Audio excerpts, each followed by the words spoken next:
t'écouter cet après-midi. Et nous sommes là dans ta présence pour t'offrir un culte. Non seulement t'offrir un culte, mais Seigneur, te demandons que nous-mêmes, nous soyons un culte. Amen. Seigneur, devant ton autel, Père, nous sommes venus pour nous sacrifier. Reçois ce culte, Seigneur, comme une offrande vivante et agréable à tes yeux, Père. Aujourd'hui, c'est le jour que, Père éternel, nous voulons te célébrer, nous voulons t'adorer, Père éternel, non seulement par le fruit de nos lèvres, mais c'est aussi, Père, par tout ce que le Seigneur t'y a posé dans nos mains. Oui, Seigneur, je prie le Saint-Esprit, celui qui parle bien, celui qui convainc le cœur, qu'il soit avec nous. Qui suis, Seigneur, sans toi? Je ne suis rien et je ne peux rien. Père, je déclare que ce moment, c'est un moment de bénédiction. C'est le moment, Seigneur, de changement. C'est le moment de la transformation. Le moment de la guérison. Guérir le cœur. C'est le moment que le Seigneur va transformer le cœur de pierre en chair. Amen. Au nom de Jésus, nous avons ainsi prié. Amen. Amen. Est-ce que tu m'applaudis pour la gloire de Dieu? Nous sommes pour la gloire de Dieu. Alléluia. Prenons nos places.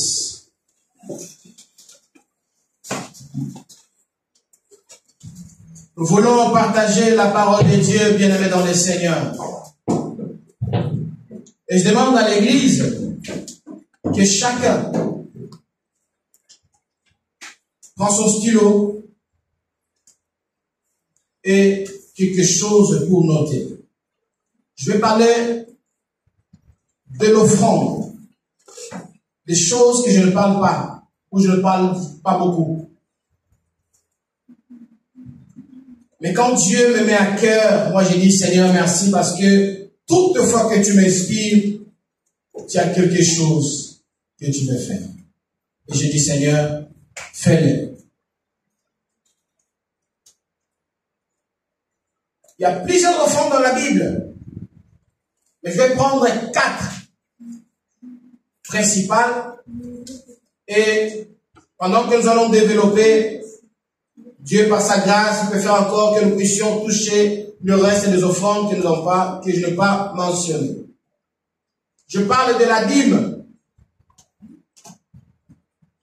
La dîme, c'est Dieu.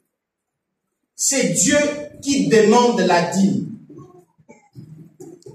Et Dieu a imposé même un prix ou un montant. La dîme. La dîme, ce n'est pas autre chose que le 10e. La dîme, c'est le 10e. C'est 100 divisé par 10. C'est le 10%. C'est le 10%. La dîme. C'est Dieu qui demande au peuple d'Israël dans le livre de Lévitique chapitre 27 verset 30. Lévitique chapitre 27 verset 30, c'est Dieu qui demande au peuple d'Israël. Qui sont le peuple d'Israël? Le peuple d'Israël sont, Dieu a déclaré lui-même que ce sont ma propriété privée, mon peuple à moi. Et Dieu, moi je peux dire même, pour vous scandaliser, Dieu a imposé. Parce que Dieu l'a fait une loi. Oh, une loi, pardon, une loi. La dîme. Mais, Si Dieu arrive à imposer quelque chose, bien aimé, ce n'est pas seulement un fardeau, une charge lourde que Dieu a imposée sur son peuple, mais j'aimerais te dire que derrière ça, Dieu a caché quelque chose d'intéressant. Mais pour savoir, découvrir qu'est-ce que Dieu a caché derrière cette imposition, bien aimé dans le Seigneur, c'est simple que pratiquer. Et vous verrez qu'est-ce qui est caché derrière. Vous savez qu'est-ce que la Bible dit dans le livre de Malachie? La Bible dit, mettez-moi de sorte en épreuve et vous verrez si. C'est ça ce que je dis. Derrière cette imposition, derrière cette loi, il y a ainsi que Dieu lui-même s'est exposé. Dieu s'est exposé. Il a dit, mettez-moi de sorte en épreuve et vous verrez si je serai incapable de vous ouvrir les écluses du ciel. Ça veut dire, quand nous payons la dîme, parce que c'est l'imposition, Dieu nous impose, c'est nous obéissons à ces paroles, à ces lois. Il y a les écluses, il y a la bénédiction. D'autres personnes disent, il y a des fenêtres qui vont s'ouvrir au ciel. Et dans ces fenêtres, que le Seigneur, qu'est-ce qu'il va faire? Il va nous donner de bénédictions. Nous allons lire après le livre de Malachie. Et aussi, il y a quelques prédicateurs qui disent que la dîme, c'est la loi. On ne peut pas payer la dîme. C'est faux. Ce sont des serviteurs de Dieu, du diable. Je prends le risque. Parce que le même Dieu qui a agi dans l'Ancien Testament est le même Dieu qui agit dans le Nouveau Testament. Il ne se contredit pas. Il ne se contredit pas. L'Ancien Testament et le Nouveau Testament, c'est la parole inspirée de Dieu. Et la Bible dit, toute parole est inspirée de Dieu, est utile. Pour faire quoi? Pour instruire, pour corriger. Alléluia. Pour la correction, pour l'édification. Et ça veut dire, même si on était dans la loi, mais le même parole était inspirée. Et je dis que c'est faux, parce que quand Christ nous parle dans le livre de Matthieu, chapitre 23, verset 23, il parle aux pharisiens, aux esprits de eux, tout le peuple qui pratiquait la loi. Christ est venu pour leur dire des choses, pour leur reprocher que vous payez bien le dîme, la dîme, mais vous oubliez la justice, la générosité et d'autres choses. Vous l'oubliez. Si c'était la loi, comme il est venu, qui vous a dit aussi, parce que ces prédicateurs disent que Jésus-Christ est venu pour abolir la loi. C'est faux encore. Il n'est pas venu pour abolir la loi, mais il est venu pour l'accomplir. Amen. Amen. Amen. Il est venu pour l'accomplir. Il est le médiateur, il est au milieu. Il prend la loi et il prend la grâce, il le résume. Jésus n'est pas venu pour abolir la loi. Mais il est venu pour le simplifier. Il est venu pour le résumer par l'amour de Dieu. Il a dit, qu'est-ce que Moïse vous a dit? Mais moi je vous dis, vous aimerez le Seigneur votre Dieu et vous aimerez votre prochain comme vous-même. C'est ça le résumé de la loi et de la grâce. Et quand Christ parle comme ça, il n'a pas critiqué la dîme, il n'a pas aboli la dîme, il n'a pas refusé que les gens donnent la dîme, mais il a dit que vous avez oublié d'autres choses qui complètent la dîme, c'est la justice, c'est l'amour et d'autres choses. Ça veut dire, même dans le Nouveau Testament, nous devons payer la dîme. Et si vous écoutez un prédicateur qui vous parle cela, moi je dis, ce n'est pas le nôtre. Deuxième, nous avons les offrandes. Les offrandes, il y a plusieurs offrandes. Il y a plusieurs offrandes. Il y a les offrandes de l'action de grâce. Par exemple, comme mamie déjà m'a soufflé que, papa, et vos apaisements, après le culte, nous irons au restaurant. Mamie m'a dit ça, mamie m'a soufflé. Alléluia. Est-ce que tu peux applaudir pour la gloire de Dieu? Mamie m'a dit, ayez vos apaisements. Après le culte, chez les Chinois. Attention, la majorité c'est dimanche. Alléluia. Ah ouais. Alors, par exemple, mamie, après tout ce que tu as fait pour elle, mais est-ce que vous savez, se séparer avec ta famille, comment ça fait mal? Hein? Comment ça fait mal? Même moi, quand je pars en Afrique tout le temps, ce n'est pas pour rien, ce n'est pas parce que j'ai beaucoup d'argent, mais parce que je suis séparé des enfants. Comme maman n'aime pas l'Afrique, il y a le reste. Mais moi, comme je suis encore africain, c'est pour cela, il y a les enfants qui sont restés là-bas. Et maman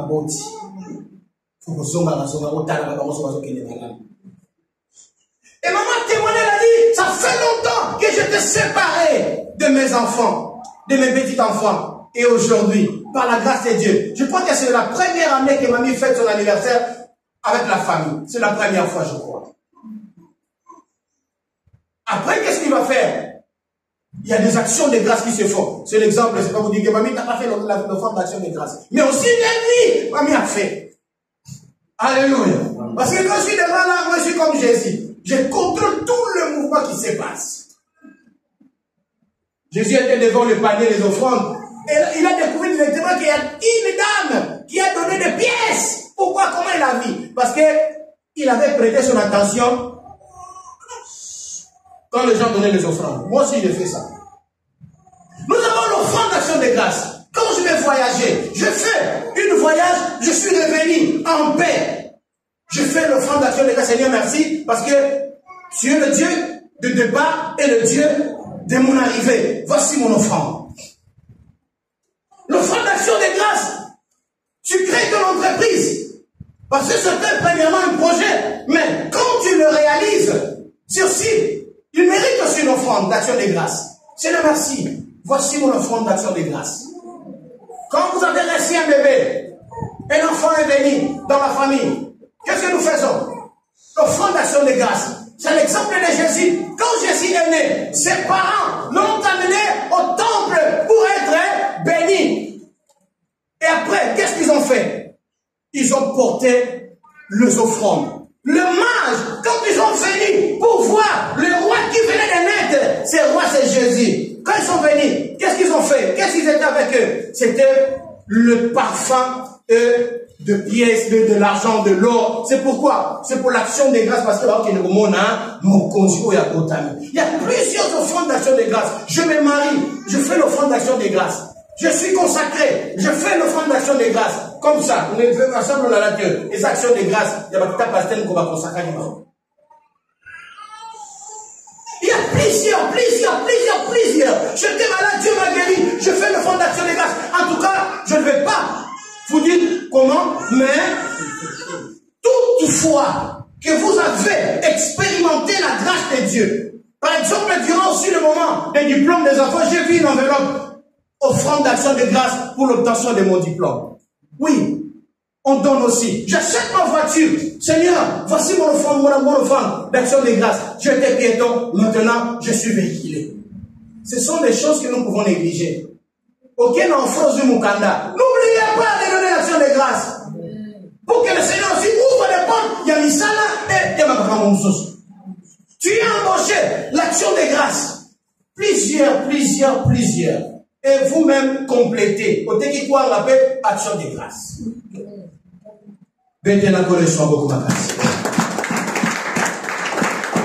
offrandes, nous les verrons dans le livre de Luc chapitre 6, verset 38. Là-bas, il y a 2 offrandes. Et nous avons les prémices. Primo. Premier. Est-ce que vous avez l'idée? Primo, prémisse, premier salaire. Ça c'est grave et difficile. Premier salaire. Je dis grave et difficile. difficile.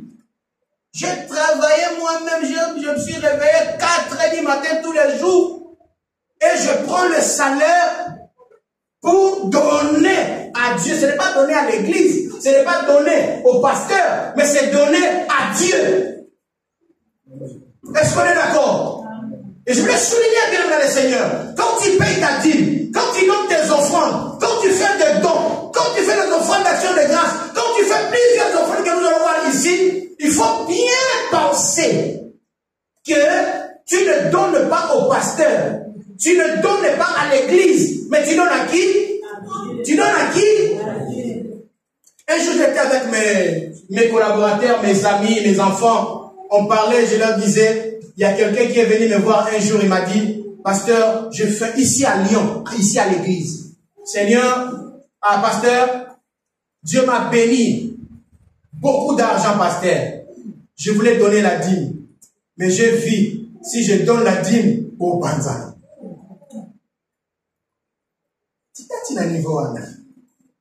Alléluia. Et je commence à me demander, dis maman, il me à combien? Et si même il payait cette dîme-là, il allait passer devant pour le micro pour dire que j'ai donné 1 million d'euros. Je ferme cette parenthèse. Police, c'est le premier récolte. Premier salaire, premier nœud. Dans l'Ancien Testament, le premier nœud était le prémisse pour Dieu. C'est pour cela, si tu es le fils ou fille aîné de ta famille, sache que tu es le prémisse. Et tout prémisse, c'était à Dieu.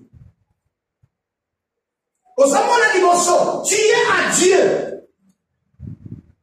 Parce que la Bible dit que les enfants sont de bénédictions qui viennent d'où? Qui viennent de Dieu. Le fruit des entrailles. C'est Dieu qui donne. Et si Dieu te donne ton premier fils, si Dieu te donne ton premier travail, Dieu te donne ton premier salaire, bien aimé, vous savez que ce qu'on appelle après 30 ans d'existence, Dieu nous a demandé l'offrande de premier culte. Parce que c'est vrai ou faux?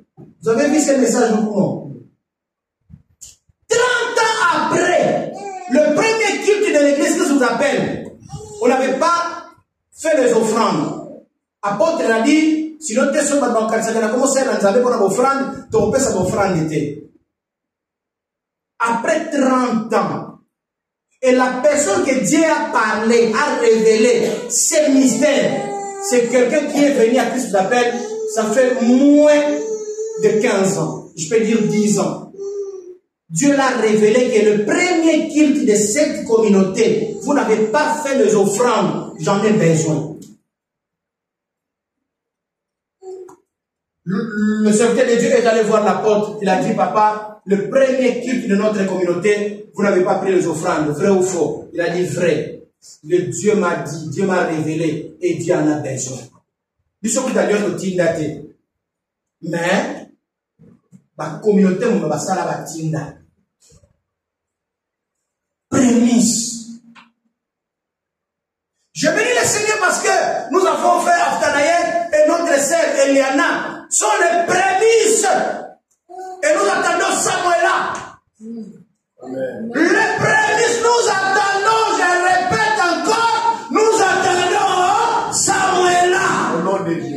Les prémices de cette église. C'est pour servir Dieu aux enfants, vos premiers fils qui sont nés là, ici. Vous avez le devoir, chers parents, de les instruire dans la parole pour qu'ils servent Dieu dans cette église.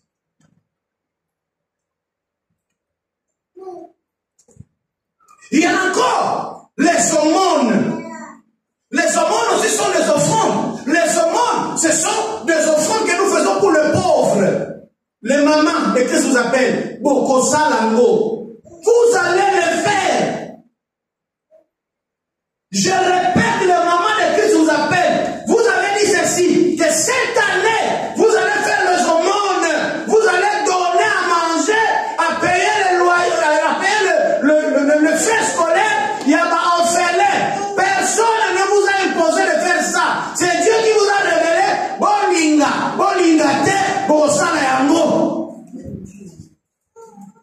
Amen. Les aumônes, l'argent que nous donnons aux pauvres. Ok, gloire au Seigneur. Nous avons reçu l'argent pour ça. Est-ce qu'on peut mettre la colère sur un bon?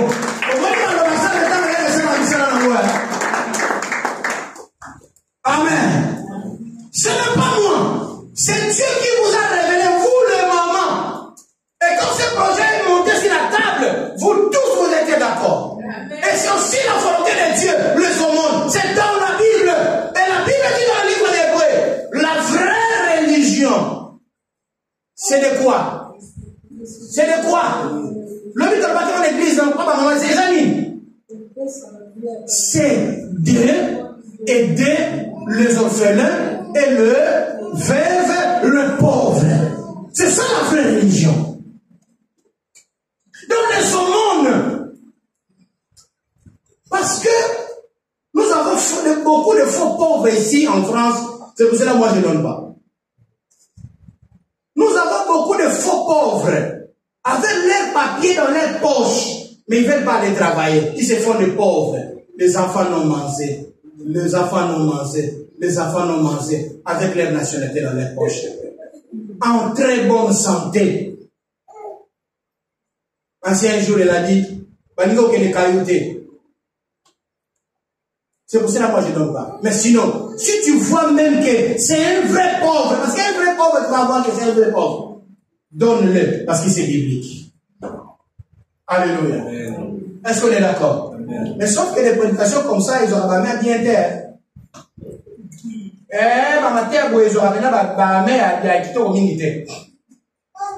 Alors, c'est simple la question que je voulais introduire, et j'ai dit quelque chose d'important. Le quatre types de dons nous montre que la générosité ne se limite pas à l'argent. C'est une question de foi, de gratitude et de compassion. Amen. Par exemple, l'aumône, c'est la compassion. Amen. Le dîme, c'est la foi. Et d'autres offrandes de prémices, c'est l'offrande de reconnaissance. Prémices, ce sont les offrandes de reconnaissance. Mais la dîme, c'est l'acte de foi. Et les aumônes, c'est l'acte de compassion. Est-ce qu'on est d'accord? Vous avez compris comment les offrandes sont divisées? Maintenant, je commence par l'offrande de la construction. C'est dans la Bible. Exode 35, 4 à 13. Je veux que quelqu'un me fasse cette lecture, mais vraiment, fais-le très bien. Articule bien et une voix bien classique et modérée. Exode 35, 4 à 13. Et après, nous allons prendre aussi Chronique 22, 1 Chronique 22, 1 à 4.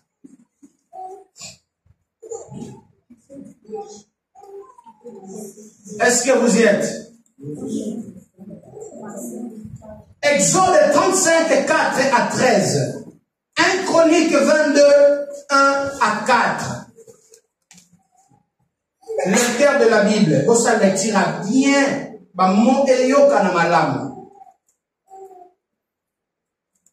Est-ce qu'elle m'a senti chez elle là? Elle est dehors. Frère Christopher.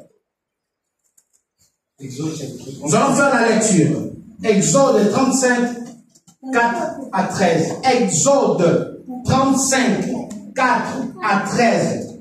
1 Chronique 22, 1 à 4. Exode chapitre 35, versets 4 à 13, le nom du Seigneur. Amen. Moïse continue de communiquer à toute la communauté d'Israël les commandements du Seigneur. Faites des dons pour le Seigneur. Faites des dons pour le Seigneur. Pas pour l'église, pas pour le pasteur, mais faites des dons pour le Seigneur. Tous ceux qui le feront de bon cœur. Tous ceux qui le feront de bon cœur. Apporteront au Seigneur toutes sortes de choses. Or, argent, bronze, très belle laine violette, rouge clair ou il y a rouge clair, on a bâti ou il y a tabernacle. L'enfant, poil de chèvre, peau de bélier, teinte en rouge, cuir, bois d'acacia, huile pour les lampes, parfum pour l'huile de consécration et pour le parfum à brûler, pierre rouge et autres pierres précieuses pour l'éphod et pour la pochette du grand prêtre. Tous les artisans habiles parmi vous. Écoutez, vous allez voir papa. Premièrement, Dieu demande de matériel. Dieu demande de l'argent. Dieu demande de fer, de l'or, de bronze. Dieu demande des tissus, des poils de chèvre, de lait fin. Et après maintenant, nous commençons. Dieu demande des personnels. Continue, papa. Tous les artisans habiles parmi vous se réuniront pour fabriquer ce que le Seigneur a commandé. Le lieu saint avec la tente sacrée et sa couverture.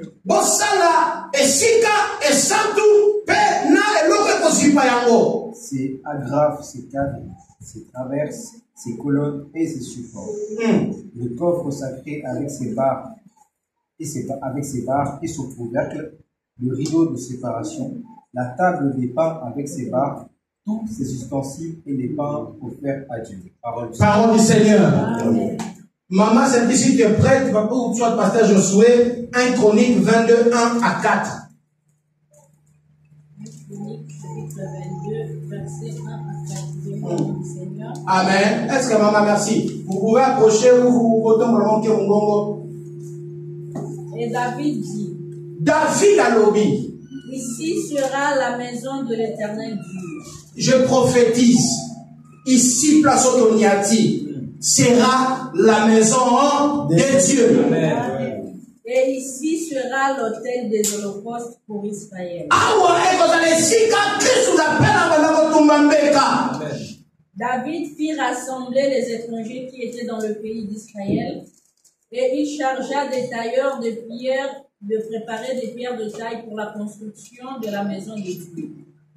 Il prépara aussi du fer en abondance pour les clous, des bâtons, des portes et pour les crampons, de l'orin en quantité telle qu'il n'était pas possible de le peser, et des bois de cèdre sans nombre, car les Sidoniens et les Tyriens avaient amené à David des bois de cèdre en abondance. Parole du Seigneur. Amen. Merci beaucoup de soi place.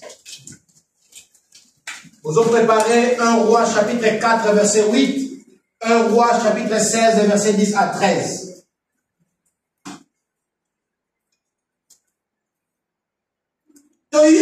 Lecture. Le constructeur, il y a temple à Jérusalem, c'est David. Pourquoi je dis le constructeur? Parce que dans le tabernacle, Dieu a donné le plan, le modèle.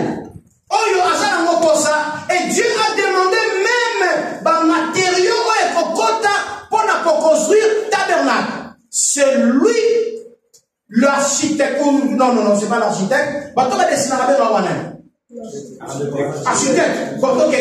Architecte, il a dessiné le plan. C'est lui-même Dieu. Il a décrit le matériau. Et quand vous entrez dans la Bible, vous lisez avec toute conscience et intelligence, avec toute volonté aussi. Parce que ce genre de message, les gens ne veulent pas mettre leur volonté pour comprendre les choses. Mais si tu lis avec mon thème à l'âme, vous verrez que Dieu demande le matériau qui doit entrer dans cette construction, dans ce temple, mais il demande le matériel de qualité. Dieu demande de l'or, Dieu demande de bronze, Dieu demande de fer, Dieu demande le bois d'acacia, mabaya ya wenge. Le bois d'acacia est n'importe quel bois. Ce n'est pas le bois noir, mais c'est le bois d'acacia que Dieu demande pour la construction du tabernacle. Dieu a demandé des choses, il a demandé des félins. Il n'a pas demandé n'importe quel nom boursac, non. Dieu n'a pas demandé boursac, mais Dieu a demandé le félin. Et il commence à demander couleurs. Il a dit couleur violette, il a demandé le couleur rouge, il a demandé le pour en portugais, le français l'habité, il a demandé le couleur bleu. Et ce genre de couleurs, bien dans le Seigneur, ce sont des couleurs difficiles et couleurs de qualité que Dieu a demandé. Laisse-moi te dire dans le Seigneur. Vous savez, il y a même, je l'ai déjà dit ici, mais c'est cette information ou quoi, mais il y a aussi quand même quelque chose que Dieu a demandé. C'est la peau. Il y a poisson, poisson, une fois chaque 4 siècles. Si vous les ratez, c'est fini, vous allez les choses sur 4 siècles. Pour la cause de la couleur bleue. So tangi na ba élément ba tiko ba okomona yango. Asenga na poste ya ba misi. Dieu a primé sur la qualité. Et la Bible déclare quand on entend pour la chronique, nous verrons que David a bandé sous la même chose pour la construction du temple. Parce que le tabernacle est là qui portatif, est là qui préfabriqué. Mais maintenant, David voulait faire quelque chose de définitif, dans un matériau durable. Et maintenant, qu'est-ce que David commence à faire? David a lancé l'appel. L'appel, il a lancé ce qu'on appelle aussi là où les collecte. Collecte, c'est ça là où les. Le collecte. La collecte, merci maman. Il a lancé aussi la collecte. Que tout le monde, tous les peuples d'Israël, la Bible dit même les étrangers. David a fait appel même aux étrangers qui habitaient le pays pour venir se mettre ensemble avec le peuple d'Israël pour construire le temple. C'est pour cela que j'ai dit, le constructeur du temple, c'est David. L'architecte, c'est lui-même Dieu, mais l'exécuteur, ce n'est pas David, mais c'est qui? Salomon. Alléluia. C'est Salomon qui a exécuté, mais ce n'est pas lui qui a construit. Parce que tout ce que Salomon a mis dans les temples, c'est ça, c'est que David avait récolté. Salomon a tout trouvé. Et lui-même, après la récolte de tout ce que le peuple de Dieu a ramené pour la construction du temple, la Bible dit, David a dit, en plus de mon attachement avec Dieu, je donnerai ce qui m'appartient. De l'or, je donnerai de l'or, de l'argent, je donnerai de l'argent, de fer, de bronze, je donnerai en plus de son attachement. Alléluia. David a tout fait, a tout récolté. Bien aimé, ce que nous faisons aujourd'hui, ce n'est pas pour nous, mais c'est pour nos enfants. Un jour, nos enfants diront, qu'est-ce que nos papas ont fait pour cette communauté, pour cette église. C'est pour cela, nous préparons aujourd'hui, en fait que demain, quand ils vont exercer, travailler, alléluia. C'est le moment, bien aimé le Seigneur. Moi, j'ai dit, la jeunesse est le futur. Les gens disent que la jeunesse est le futur de demain. Oui, je crois. Mais pour demain, il faut le préparer aujourd'hui. Si tu ne prépares pas aujourd'hui, le futur n'est pas garanti. Est-ce que tu es d'accord avec moi? C'est ça qui est dans le Seigneur. C'est pour cela, nous, aujourd'hui, comme papa, nous faisons notre part par l'aide du Saint-Esprit, par l'aide de Dieu. Église, quand on demande de récolte, ce n'est pas pour le pasteur, ce n'est pas pour la comité de l'église, mais c'est pour Dieu lui-même. C'est Dieu qui demande. Vous me direz, Dieu n'habite pas aux maisons faites par les hommes. Non, Dieu habite dans nos cœurs. Oui. Et pourquoi il a fait le temps? Pourquoi il a demandé à Moïse de faire le tabernacle? Pourquoi? Parce que il habite spirituellement dans nous, mais aussi nous nous rassemblons. On est 4000. Dieu a besoin aussi de 4000. Dieu a besoin de structure. Dieu a besoin de l'organisation. Si ce n'était pas ça, il n'allait pas demander à Moïse de faire le tabernacle. Le tabernacle, c'est l'ombre du temple que Salomon est venu exécuter. Parce que vous verrez dans le temple, il y a le lieu saint et le lieu très saint. Dans le tabernacle, il y avait le lieu saint et le lieu très saint. C'est pour cela que je dis, même dans le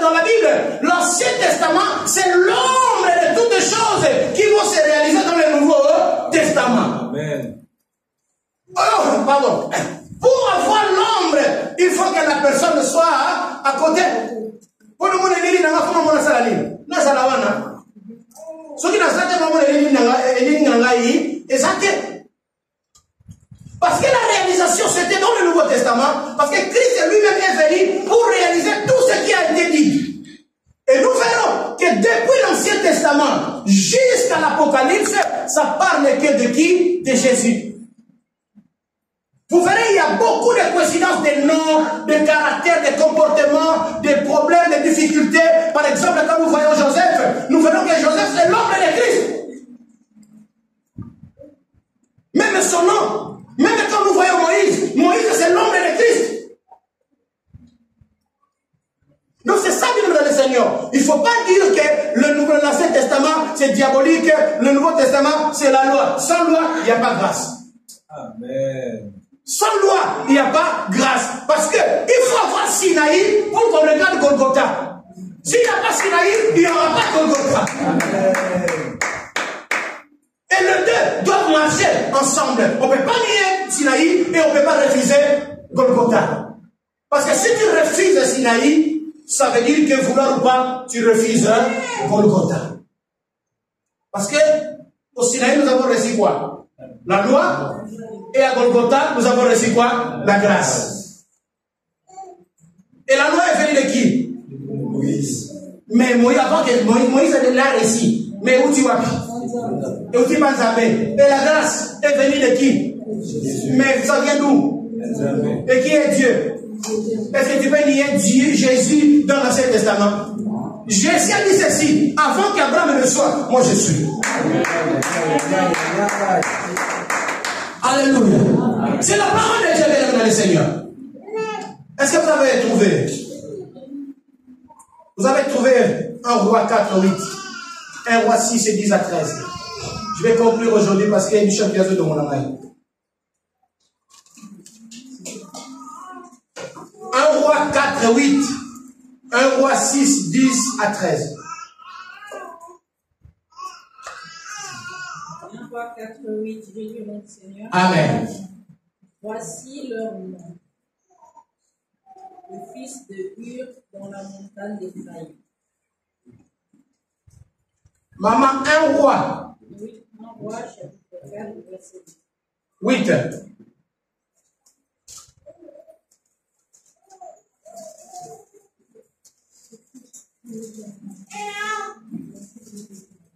Est-ce qu'on peut avancer?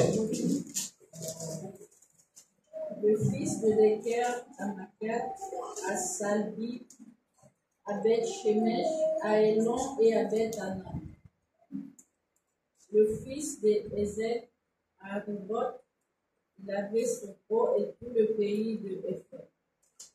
Le fils d'Abinadab avait toute la contrée de Dor. Taphat, fille de Salomon, était sa femme.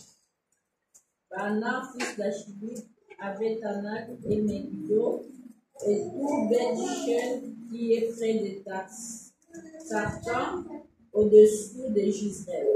Depuis Beth-Shen jusqu'à Abel-Méola, jusqu'au-delà de Jokmé. Et quand maman fait la lecture là, nous verrons tous les noms que maman s'était en train de lire. C'est le nom de fonctionnaires, de personnes qui ont travaillé pour Salomon dans la construction à Nini il y a temps. C'est pour cela que j'avais dit ici, quand nous parlons des dons, on ne parle pas seulement de l'argent. On parle aussi de personnel. Parce qu'avec l'argent, sans personnel, il n'y a pas de construction, il n'y a pas de travaux, il n'y a rien. Même si l'église ne se lève pas pour dire que non, papa Joseph, tu vas coordonner, papa Michel, tu vas faire ceci, tu vas... Non. Même si on prend l'argent, on donne dans une entreprise, l'entreprise viendra toujours avec de personnel et de matériel. Amen. Donc c'est ça bien le Seigneur. On avance comment? 1 Roi 6 et 10. 1 Roi 6, chapitre 10. Il donna 5 coudées de hauteur à chacun des étages qui entouraient toute la maison. Ouais. Et il les lia à la maison par des bois de cèdre. Yes. L'Éternel adressa la parole à Salomon. Tu bâtis cette maison. Tu bâtis. L'Éternel me dit de bâtir cette maison. Si tu marches selon mes lois. Et si je marche selon la parole, les lois de Dieu. Son harmonie. Nous connaissons ça dans Zambé. Si tu pratiques mes ordonnances, si tu observes et suis tous mes commandements, j'accomplirai à ton égard la promesse que j'ai faite à David.